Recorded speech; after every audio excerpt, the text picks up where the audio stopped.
Okay, it's that time of the year. College football is back, and I'm going to do what any reasonable, well-adjusted human being would do, which is to spend $1,000 on artificial intelligence tools to predict the college football playoff. The 4 tools I'm going to use are the 4 best models in the world. I'm going to use OpenAI's GPT-5 Pro. I'm going to use Grok 4 Heavy, Gemini 2.5 Pro, and Claude Opus 4.1. All these 4 models are super smart. Apparently, we'll see how good they are at predicting college football. And here's the prompt that I'm going to use, which is predict and seed the 12 teams that will be in this year's college football playoff along with their record. Seed the teams according to the latest format for the college football playoff, since there was a change for 2025-2026. Then predict each game in the playoff, giving a score for each and a summary of what happened in the game. Make sure you use the latest available data for each team. Don't rely on opinions of experts or commentators for your predictions, and use your own judgment and methodology to predict the outcomes. And the reason why I did this is I don't want to just go off of, what commentators and people are saying. I want the AIs to use data. I want the AIs to figure out their own approach. So I'm going to go ahead and copy this prompt. I'm going to send it for Super Grok to process. I'm going to put it in ChatGPT 5 Pro. I'm going to have this go. I'm also going to go to Gemini 2.5 Pro. Here we go. And Claude Opus 4.1 as well.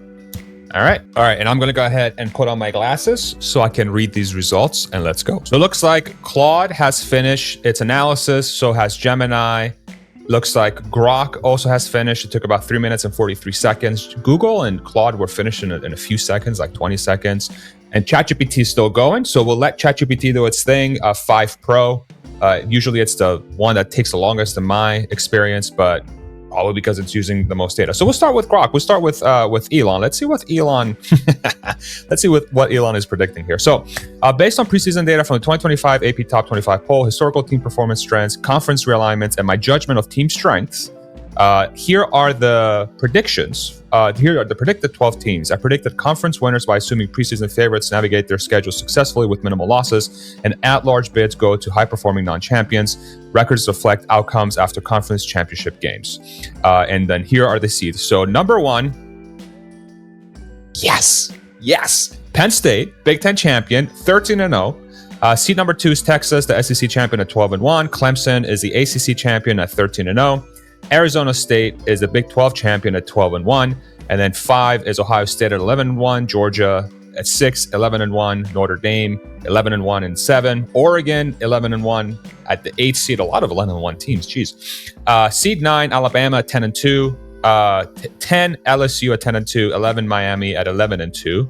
And Boise State, the Group of 5 champion, at 12-1. So predictions use my methodology. Higher seeded teams reflecting stronger projected performance generally win by incorporated upsets based on close preseason rankings and stylistic matchups favoring defensive teams in low-scoring games. Scores are estimated from average points in similar historical matchups. All games post-first round are at neutral sites. All right, so here we go. So first round, Grok's got Ohio State versus Boise State. Ohio State destroys Boise State at 42-17.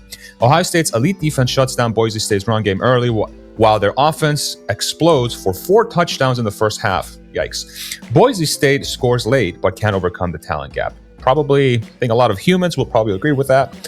Georgia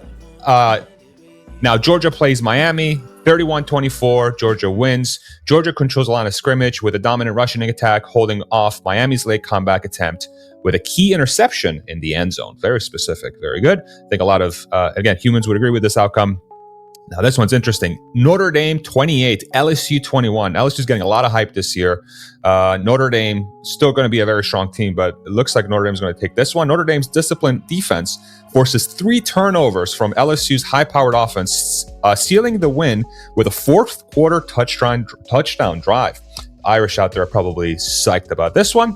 And then Oregon loses to Alabama 31-35. Alabama edges out Oregon in a high-scoring affair, capitalizing on 2 forced fumbles and a game-winning touchdown pass in the final minutes. So it looks like a late comeback from Alabama and some turnovers. All right. Now in the quarterfinals, we've got Penn State playing Alabama. Penn State beats Alabama. Penn State's balanced attack wears down Alabama's defense, holding off a late rally with a crucial sack on 4th down. I love it. Keep going, please. Texas 35, Notre Dame 21. Looks like Texas wins by 2 touchdowns here. Texas's explosive passing game overwhelms Notre Dame's secondary, building an early lead and cruising to victory despite a second half push. And then Clemson versus Georgia. Clemson loses to Georgia 27-24. Georgia upsets Clemson with stout defense, limiting big plays and winning on a 45-yard field goal as time expires. And then Arizona State versus Ohio State. Ohio State wins 38-20. Ohio State dominates with superior speed, scoring on long drives and forcing turnovers to pull away in the third quarter. And then the semifinals, you have Penn State versus Ohio State. Looks like we get revenge, 24-21 in the defensive battle, I guess for the second or third time, because we would have beat them already since we were undefeated. In a defensive battle, Penn State edges their Big Ten rival with a late interception returned for a touchdown. Yes, avenging regular season narratives. And then Texas beats Georgia 34-27. Texas outlasts Georgia in an SEC rematch using quick strike offense to score twice in the fourth quarter for a comeback win. And then the national championship, Penn State 28, Texas 31. Is it still a successful season? Probably. Unfortunately, but it's probably going to be a successful season for us. But damn, this is a bummer. I'm already sad that I did this video. Anyway, we'll keep going. Texas claims the title in a thriller. Congrats, Texas. I live in Austin, so I guess I have to be happy for y'all, but went to Penn State. With their quarterback throwing for 300 yards, freaking Archie, and setting up a game-winning 37-yard field goal on the final play. I'm getting PTSD from the Notre Dame game. Okay. All right, so congrats, Texas. Grok thinks y'all are going to win the 2025-2026 college football playoff. I'm actually going to take all these results and log them somewhere and compare them once the season's over to see how these teams are going to actually perform. I'm also thinking about doing this every single weekend for every single game, at least for like the marquee matchups or some of the more under the radar games. Let me know what you think about that. I'd love to make that into a series of videos every single weekend, and maybe we'll do other sports as well. So let me know what you think. Okay, so that's Grok. Let's go ahead and do Gemini next. So this is Google. Here's Google's approach. The dawn of a new era in college football is upon us. So dramatic. I love it. Basically, this here's Google's going through its same approach. And then the field of 12, here it comes. So Google has the Georgia Bulldogs with the number 1 seed with an undefeated record. Oregon Ducks with an undefeated record. Again, so they go through all those Big Ten teams at number 2 and capable of replacing their quarterback and sort of keeping the culture there. The Florida State Seminoles at 13-0 with a seed, with the 3rd seed. That's nuts. And then Kansas State Wildcats 11-2, Big 12 champs, I guess, seed 4. And then you have Ohio State at 5 at 11-1, Texas Longhorns at 6, 11-1, Alabama Crimson Tide 11-1 at 7, Penn State Lions at 10-2. I guess so Google doesn't have a lot of faith in James Franklin, apparently. Notre Dame Fighting Irish at 10-2 at 9. Clemson Tigers 11-2 at 10. Ole Miss Rebels 10-2 at 11. Congrats, Kiffin. And then Liberty Flames. The Liberty Flames with the at-large bid from the Conference USA with a 12-1 record and the 12th seed. Okay. So first round, we got Liberty Flames at Ohio State Buckeyes. They get completely destroyed by the Buckeyes, 45-17. The Flames, champions of the Conference USA, bring an explosive offense to Columbus. However, their Cinderella run will face a harsh reality against the sheer talent and depth of Ohio State. The Buckeyes' powerful offense, led by a Heisman contending quarterback, wow, so I guess Sayan is really stepping up, will prove too much for Liberty's defense to handle. The home field advantage at Ohio Stadium will be a significant factor as the Buckeyes cruise to a comfortable victory. If this actually happened in real life, we all know that's exactly how it's going to play out. No offense to Liberty, but yeah. Okay, so now we have Ole Miss Rebels at Texas Longhorns. Texas beats Ole Miss 38-31, close game. This matchup promises a high-scoring affair between two of the nation's most potent offenses. Ole Miss will test the Texas secondary with their aerial assault, but the Longhorns' balanced attack and strong offensive line will control the tempo of the game. In a back-and-forth contest, a late defensive stand by Texas at home will secure the spot in the quarterfinals. So pretty good results from the Rebels, I must say. They're probably going to be happy with this. Probably want to beat Texas, but Texas is, I guess they're ranked 6th in this bracket, but not a bad result at all. Clemson Tigers at Alabama Crimson Tide. Alabama wins 27-20. A classic clash of two modern powerhouses. This game will be a defensive struggle. Both teams boast formidable defensive fronts and talented secondaries. The experience of Alabama's quarterback and the home crowd at Bryant-Denny Stadium will be the deciding factors. A late touchdown drive engineered by the Crimson Tide will seal a hard-fought victory. I guess here, people have to are buying in the DeBoer sort of hype. Alabama coach, the new one that replaced Nick Saban a couple of years ago now, and it looks like they're going to overcome a pretty loaded stack. A lot of returning firepower. Clemson. They still think Alabama's going to take it. I don't know. I think Clemson beats Alabama. Personally, I think Alabama's overrated. And then prediction: Penn State 24, Notre Dame 17. Freaking revenge last year's game. Love it. A whiteout. Okay, yeah, right, because this will be a home game, right? A whiteout in Beaver Stadium for a playoff game. Insane. Will create an electric atmosphere. How cool is it that these AIs know this, right? This will be a gritty, old-school football game dominated by defense and field position. Penn State's stifling defense will force key turnovers, and their powerful running game with Katron Allen and Nicholas Singleton will wear down the Notre Dame front seven. A late field goal will provide the final margin in a slugfest. I love it. Awesome. All right, quarterfinals. Penn State Lions versus Georgia Bulldogs. Georgia beats Penn State 34-17. I guess we're done. Google doesn't like us that much. We went 10-2 in the regular season, so what the hell. After a tough first round win, Penn State's magical run will come to an end. Magical? Okay, come on. Against the well-rested and top-seeded Georgia Bulldogs, Georgia's elite defense will contain the Nittany Lions offense, while their own balanced attack will consistently move the ball. The Bulldogs will pull away in the second half, showcasing their championship pedigree. I don't like Google. Go away, Google. Number 7, Alabama Crimson Tide versus number 2, Oregon Ducks. You have Oregon beating Alabama 41-35. In the most anticipated game of the quarterfinals, two offensive juggernauts will light up the scoreboard. Oregon's innovative and high-tempo offense will be a stark contrast to Alabama's more pro-style attack. This will be a game of momentum swings with both teams trading blows. A late game-winning touchdown drive by the Ducks in the final minutes will send them to the semifinals in a modern-day classic. Fascinating score. Yeah, I mean, I'm going to favor Big Ten teams, obviously. Texas Longhorns versus number 3 Florida State Seminoles. You got Florida State at 31, Texas 24. This is a shocking result. I don't think many people expect this, but wow. Two programs on the rise will meet in a battle of wills. Florida State's dynamic and athletic defense will prove to be the difference, creating problems for the Texas offensive line. The Seminoles' dual-threat quarterback will make crucial plays with both his arm and his legs, leading them to a hard-earned victory in a tightly contested affair. Does FSU have a dual threat quarter? I don't know if FSU well enough, but let me know in the comments if you think this is an accurate prediction.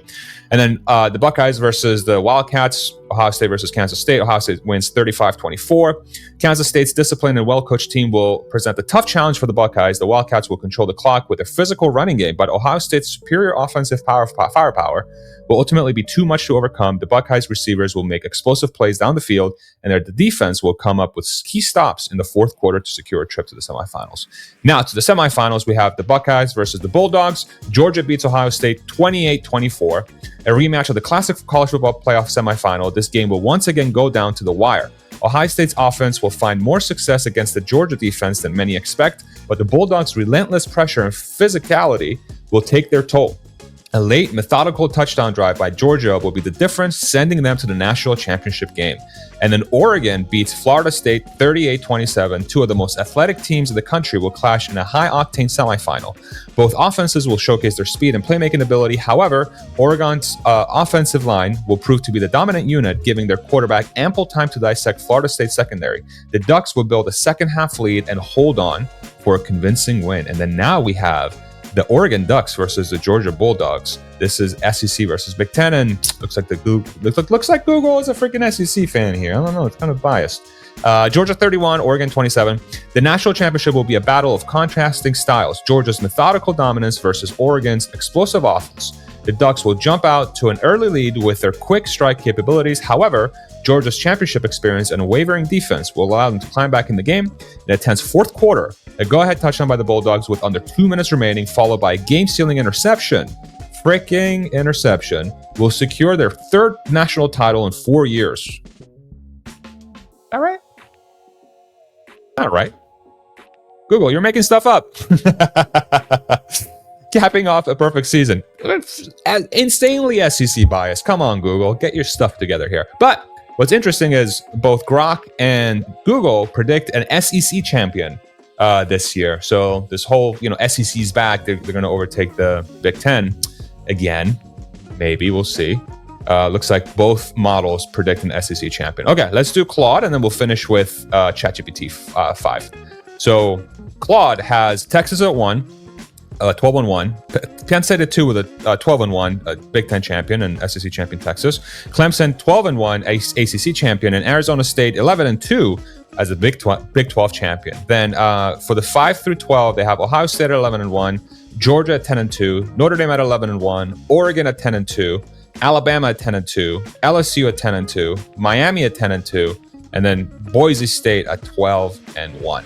So in the first round, we have Boise State at Ohio State. Ohio State destroys Boise State. The Buckeyes' depth and talent overwhelmed the Broncos in Columbus. Ohio State's explosive offense, led by their new quarterback and dominant offensive line, controls the game from start to finish. Boise State keeps it respectable through 2 quarters, but can't match Ohio State's athleticism in the second half. Looks like this. All models agree that, in these kinds of matchups, unfortunately, Power 5, Power 4, whatever you want to call it, they're going to overpower these teams. Then you have Miami at Georgia. So Georgia 31, Miami 24. I think that margin of victory probably should have been larger, but I get it. A physical SEC-style game in Athens sees Georgia's defense stifle Miami's high-powered offense for most of the game. Transfer quarterback Carson Beck struggles against his former team. Freaking Georgia fans would probably love to see this. Throwing 2 interceptions. Jeez, that's brutal. Georgia pulls away with a late touchdown after Miami cuts it to 24-21 in the fourth quarter. Then you have LSU at Notre Dame. Notre Dame beats LSU 27-20. Wow. Surprising. Again, I think, didn't Grok have this too? No, Grok had Georgia beating... What am I thinking here? Oh, yeah. Yeah, Notre Dame beat LSU 28-21. And then here, Notre Dame beat LSU 27-20. Wow. I don't know, if you're an LSU Tiger fan, you're probably not liking these results very much. In a defensive struggle in South Bend, Notre Dame's experience in cold weather proves decisive. LSU's offense, built for dome and warm weather games, struggles in freezing December conditions. Oh boy. Notre Dame controls the clock with a methodical ground game and makes key defensive stops in the red zone. And then Alabama at Oregon. Oregon beats Alabama 34-31 in overtime. The game of the first round goes to overtime in Eugene. Oregon's home field advantage and noise level disrupts Alabama's young quarterback early, building a 24-10 halftime lead. Alabama storms back in the second half, but Oregon makes the decisive play in overtime with a defensive stop. Boy, that's a great result for this one. I like this result. Okay, now we have the quarterfinals. Texas versus Oregon. Texas beats Oregon 35-21. Again, SEC bias, my goodness. Arch Manning showcases his elite talent on the big stage, throwing for 3 touchdowns and running for another. Texas's elite defense, the best in the nation, limits Oregon's explosive plays and forces 3 turnovers. The Longhorns pull away in the fourth quarter. Oh my goodness. Penn State versus Notre Dame. Penn State 24, Notre Dame 17. Thank you. A classic Big Ten style grind sees Penn State's experience and quarterback Drew Aller's steady play prove decisive. Let's go, Drew. Both defenses dominate, but Penn State's superior running game with Nicholas Singleton and Kaytron Allen controls the second half. Notre Dame's offense struggles to sustain drives. So you guys, I think these AIs might actually be better than humans at predicting games. I don't know. We'll see. We'll find out this year. Clemson versus Georgia. Clemson beats Georgia 28-24. Shout out Dabo. Kate Klubnik's experience at quarterback gives Clemson the edge in a back-and-forth classic. Georgia's defensive front dominates early, but Clemson adjusts at halftime, and Klubnik leads 2 touchdown drives in the fourth quarter, including a game winner with 1 minute and 47 seconds left. Damn, Claude getting real specific about this one. And then Arizona State versus Ohio State. Ohio State just destroys Arizona State 41-27. Ohio State's talent level shows that as they dominate both lines of scrimmage, Arizona State keeps it competitive through 3 quarters with creative play calling, but Ohio State's depth wears them down. The Buckeyes scored 21 fourth quarter points to pull away. Oof. All right, now we got the semifinals in the Orange Bowl. Texas versus Ohio State. Texas 31, Ohio State 28. Here we go with this SEC bias again with these models, man. In a rematch of their Week 1 thriller, Texas edges, it's fascinating how I knew this, right? Texas edges Ohio State again. Arch Manning's mobility proves to be the difference as he escapes pressure for crucial third down conversions. Texas's defense makes the key stop with 2:13 remaining, forcing a turnover on downs at midfield. This marks Ohio State's second loss to Texas this season. And then we have Penn State versus Clemson. Damn it. Clemson 27, Penn State 23. That's sad. Clemson's defense rises to the occasion, limiting Penn State's vaunted rushing attack to just 87 yards. Yeah, that's not going to happen. That's not going to happen. There's no way that's going to happen. I don't like these models. Kate Klubnik outduels Drew Aller in a game featuring 6 field goals. Clemson's game-winning touchdown comes on a 73-yard screen pass. Jeez. With 4:26 remaining. That's just, the defense just collapses there. Penn State's final drive stalls at the Clemson 31-yard line. Don't like that. Then we got Texas versus, by the way, did you all know that the national championship's on my birthday, January 19th? And Penn State has if you're watching and you're part of the Penn State team, just be nice. It's my birthday, okay? It's not too much to ask. Just go win a national championship. Come on. Texas versus Clemson. Texas 34, Clemson 24. Wow. Texas captures its first national championship since 2005 behind a masterful performance from Arch Manning, who throws for 318 and 3 touchdowns while adding 47 rushing yards. I'm guessing he's probably going to be the Heisman. Looks like freaking Claude loves Archie Manning. Maybe the Manning family are investors in Anthropic. The company that owns Claude. I'm kidding, I don't know. The game remains tight through 3 quarters, with Texas leading 2017. In the 4th quarter, Texas' dominant defense forces 2 turnovers, a fumble, and an interception, leading to 14 points. Clemson's Cade Klubnik plays valiantly with 287 passing yards and 2 touchdowns, but is pressured constantly by Texas's elite pass rush, taking 5 sacks. Man, it's a battle of the QBs in this one. The defining moment comes with 7:43 left when Texas safety Derek Williams intercepts a pass at midfield and returns it to the Clemson 18. 3 plays later, Manning hits tight end Gunnar Helm for the go-ahead touchdown. Texas's defense, which allowed just 17 points per game all season, seals the victory with a 4th down stop at their own 43-yard line with 2:21 remaining. Steve Sarkisian completes Texas's return to glory, with the Longhorns finishing 15-1 and cementing themselves as the nation's most complete team. This SEC bias from these models, bro. You got Texas with Grok, you got Georgia with Gemini, you've got Texas with Claude. All right, come on, Sam. Let's see what Sam Altman has. If Sam Altman has Penn State winning the national championship, I'm going to just exclusively use ChatGPT from now on. I use Grok, but I will change. If Penn State's the winner, I'm going to change. Okay, so here it goes through its process. Very similar to the other ones. All right, here we go. It's not looking good for Penn State. Number 1, Ohio State 13-0, Big Ten champs. Texas 12-1, SEC champ. Clemson 12-1, ACC champ. Notre Dame 11-1. What? So is that even possible? Can a Notre Dame be a 4 seed? I don't think so. Am I tripping? Oh yeah, it's straight seeding, right? Okay, yeah. Ignore me. All right, Georgia at 11-2 at the number 5. Penn State at 11-2. Looks like they probably lost in the Big Ten championship, so it means they would have beat at least Oregon or Ohio State. So that's good. Oregon at 10-2. Alabama at 10-2. LSU at 10-2. Kansas State at 11-2. Miami at 10-3. And Boise State at 12-1. So it looks like these models really prefer Boise State as the at large. All right, first round. You've got Boise State at Georgia. Georgia 31, Boise State 13. Georgia's front 7 squeezes the run on early downs and forces long thirds. Gunnar Stockton hits a couple of shot plays off play action to break it open after halftime. Then Miami at Penn State 27, Miami 20. Great. A low mistake line offense complements a red zone stout defense in Chili Beaver Stadium. PSU edges explosives 3-2 and wins the turnover margin +1. Nice. Kansas State at Oregon. Oregon 34, Kansas State 28. Wow, close game. Avery Johnson makes plays with his legs, but the odds and noise plus Oregon's pass rush swing 2 key 3rd and longs late. Ducks survive a last drive. And then LSU at Alabama. You got Alabama 24, LSU 21. Man, the LSU Tigers, these models just do not think LSU has all that going on. Sorry, guys. In a physical rematch, Ty Simpson avoids the big mistake, and a late red zone stop preserves the Tide. Margins, special teams, hidden yards, and 3rd down D. ChatGPT doesn't like to be verbose at all. Alabama versus Ohio State. So Ohio State 28, Alabama 20. The Buckeyes defense, headlined by Caleb Downs, wins situational downs, 2 red zone stops, 1 takeaway, and Julian Sayin hits a deep cross to Jeremiah Smith to seal it. Nice. So Big Ten, let's go. Oregon versus Texas. Texas 38, Oregon 28. Arch Manning and Sarkisian's play sequencing stress Oregon's new look offense to keep pace. Texas's pass pro holds just up. Texas's pass pro holds up just enough in 3rd and medium. Texas entered 2025 number 1. This tracks with their frontline talent. Then Penn State versus Clemson. Clemson 24, Penn State 23. Oh my God. Okay, sorry. It's going to have to be Grok. Sorry, Sam.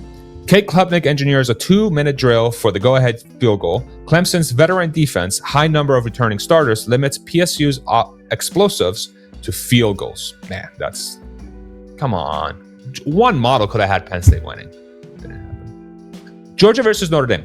Georgia 27, Notre Dame 17.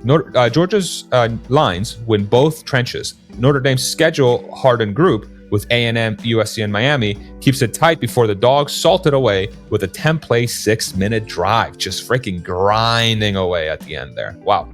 Semifinals, you have Georgia versus Ohio State. Ohio State 31, Georgia 27. A back-and-forth game sees Ohio State hit 2 chunk RPOs against single high. The final UGA drive stalls at the 28 as OSU's edges close to the pocket on 3rd and 8. OSU's top-end talent plus QB continuity by December is the difference. Wow. And then Clemson versus Texas, you have Clemson's defense bend but don't break.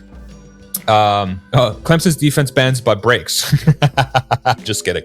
On 4th, 3rd, and shorts, oof. Arch Manning stays on schedule, no sacks, 1 scramble conversion. Klubnik keeps it close into Q4 before a Texas dagger post. Wow. And then national championship, you have Texas versus Ohio State. Texas 31, Ohio State 28, you guys. That's 4. Wow. So every model, Texas, what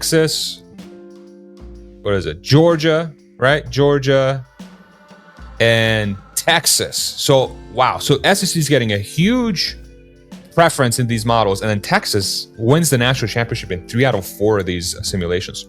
A true heavyweight rematch from week 1 flips late. Texas's OL, offensive line, battle-tested by the SEC, protects well on the last 2 drives. Manning hits a corner route to set up the game-winning kick with 18 seconds left. Ohio State's Julian Sayin is excellent, but Texas's wins EPA on early downs by a hair. The buys and bracket structure in 2025 make a 1 versus 2 rematch plausible. Wow. Okay. And then it goes through its sort of methodology as to why these 12. Very interesting. Wow. Okay. And so there we go. So these are the 4 leading models, the smartest models in the world, predicting the latest college football playoff. Let me know what you think in the comment section below. I really think I'm going to do these every weekend, at least for like the key matchups, the marquee matchups. And I'm going to track the AI's performance over time and see how it tracks. How good is it at predicting games? And if it ends up being pretty good at predicting games, then maybe that's a brand new vertical for AI companies to go after. And it's going to be fascinating to see how it plays out. And these AIs are going to keep getting better through the year as well. I mean, Grok's got a update. Grok 5's coming out, I think, late this year. GPT-5 is probably going to have an update here in the next like 6 months or so. Gemini's due for one, probably in the next month or 2. I think Claude's probably behind all the other ones from a compute perspective. So I probably expect the other models buying Claude out. But anyway, we'll see. We'll see what happens. Let me know if you enjoyed this video. Like and subscribe, and we'll see you in the next one.